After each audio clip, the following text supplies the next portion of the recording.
Thank you for choosing Linus. We strongly recommend you have your bicycle assembled by a professional mechanic. If you prefer to do it yourself, always have a mechanic inspect your bike before riding.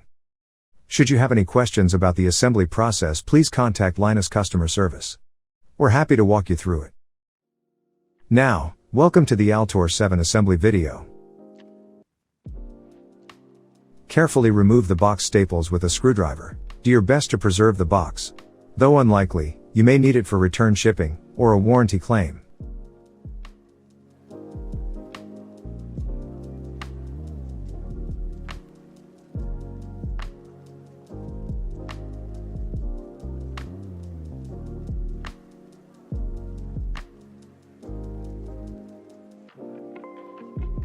Inside you will find a smaller inner box and some loose parts.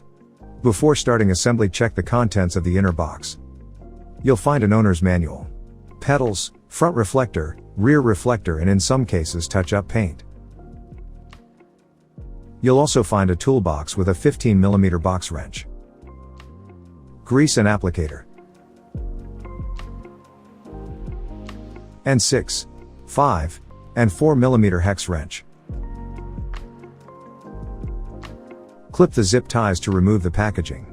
Pay attention to avoid contact with the frame, or you could scratch the paint.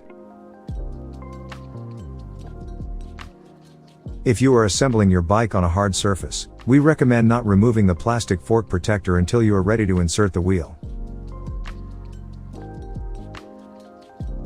With a 6mm hex wrench, loosen the bolt at the top of the handlebar stem. This will allow you to remove the plastic cap at the bottom of the stem. Apply grease to the bottom of the stem.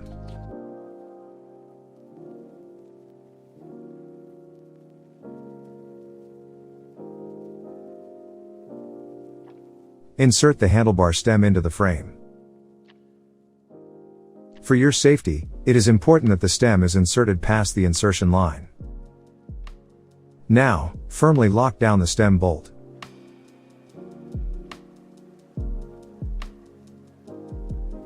Prepare the wheel by loosening both axle nuts, about 1/2 inch.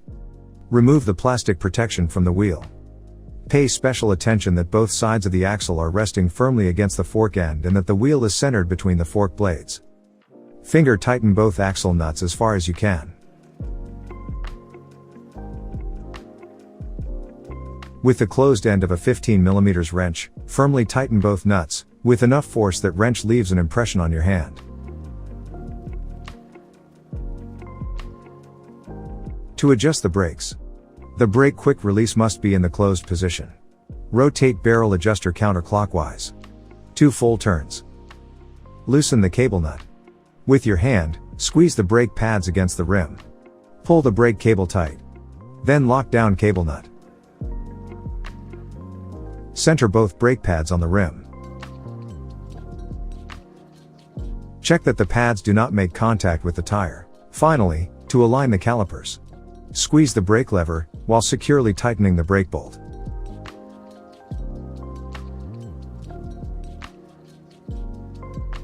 There is a right pedal, and a left pedal. You must insert the correct pedal into the correct crank arm. Failing to do so will cause permanent damage to the crank arm. Identify pedals as either the right or left side, by an R, or an L, stamped at the end of the spindle. Apply grease to the thread. Insert the pedal marked right, into the right side crank arm. Seat the pedal into the crank threads by rotating the spindle clockwise. And then, with the open end of a 15mm box wrench, tighten with enough force that the wrench leaves an impression on your hand. For the left pedal, rotate the spindle counterclockwise.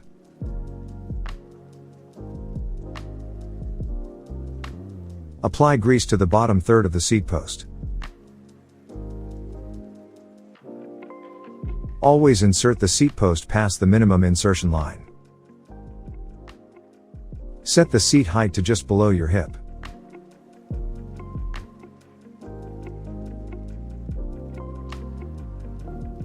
With a 6mm Allen wrench, loosen the clamp bolt on the underside of the stem. Rotate the handlebar to your desired position. Then firmly tighten the clamp bolt with enough force that the wrench leaves an impression on your hand.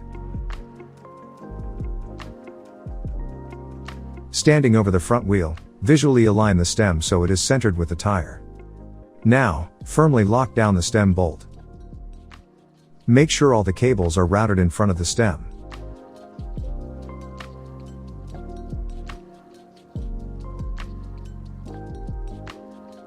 The recommended tire pressure is indicated on the side of the tire wall.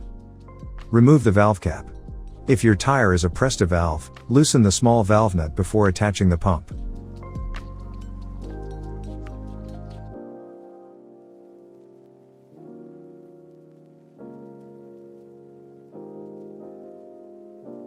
Be sure to retighten valve nut after inflating.